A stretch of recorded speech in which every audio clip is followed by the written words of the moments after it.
Habari? Safi sana. Pole kwa mchezo, mmepoteza leo 3-0. Kwanza kabisa tunashukuru Mungu mechi imeisha salama.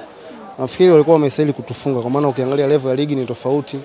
Lakini pia hata quality ya wachezaji haiwezi kuwa sawa. Japo tujitahidi kwenye wakati wote lakini ndio mpira tumepoteza mchezo. Kuna namna ambavyo walikuwa wanacheza, nafasi walikuwa wanacheza, mchezaji upi leo hii amekupa changamoto kubwa kweli kweli?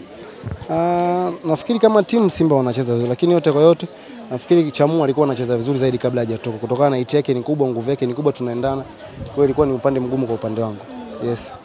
Hiko ndio kimepelekea leo hii mkapoteza 3-0. Nafikiri kiujumla kuna baadhi ya maeneo walituzidi.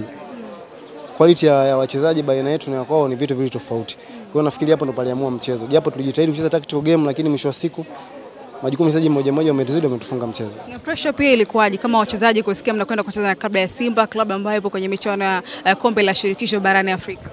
Of course kiasi chake cha pressure na kubwa kwa sababu timu yetu ina wachezaji tofauti. Wachezaji wengine si ambao ni wakomavu, tumecheza Premier League kwenye timu tofauti. Kuna wengine ni wachanga ambao ligi ndo kwanza wanaanza. Kwa hiyo kwa wale ambao wanaanza ligi obviously pressure inakuwa kubwa.